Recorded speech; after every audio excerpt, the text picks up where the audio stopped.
സങ്കീർത്തനങ്ങൾ 5-ാം പുസ്തകം. യഹോവേ, എന്റെ വാക്കുകൾക്ക് ചെവി തരയണമേ, എന്റെ ധ്യാനത്തെ ശ്രദ്ധിക്കണമേ.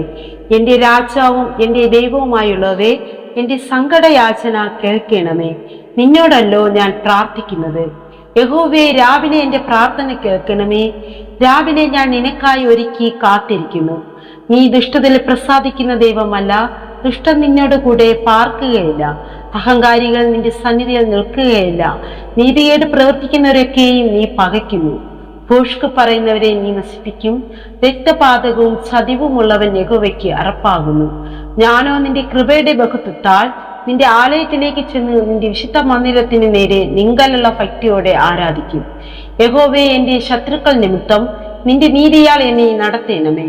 എന്റെ മുമ്പിൽ നിന്റെ വഴിയെ നിരപ്പാക്കണമേ. അവരുടെ വായിൽ ഒട്ടും നീരില്ല, അവരുടെ അന്തരംഗം നാശകോപം തന്നെ. അവരുടെ തൊണ്ട തുറന്ന ശവക്കുഴിയാകുന്നു. നാവുകൊണ്ട് അവർ മധുരവാക്ക് പറയുന്നു. ദൈവമേ, അവരെ കുറ്റപിരിക്കണമേ. തങ്ങളുടെ ആലോചനകളാൽ തന്നെ അവർ വീഴട്ടെ. അവരുടെ അതിക്രമങ്ങളുടെ ബഹുത്വ നിമിത്തം അവരെ തള്ളിക്കളയണമേ. നിന്നോടല്ലോ അവർ മത്സരിക്കുന്നത്. എന്നാൽ നിന്നെ ശരണം പ്രാപിക്കുന്നവരെല്ലാവരും സന്തോഷിക്കും. നീ അവരെ പാലിക്കുന്നത് കൊണ്ട് അവർ എപ്പോഴും ആനന്ദിച്ചാർക്കും. നിന്റെ നാമത്തെ സ്നേഹിക്കുന്നവർ നിന്നിൽ ഉല്ലസിക്കും. യഹോവേ, നീ നീതിമാനെ അനുഗ്രഹിക്കും. പരിച കൊണ്ടെന്ന പോലെ നീ ദയ കൊണ്ട് അവനെ മറയ്ക്കും. ആമേൻ.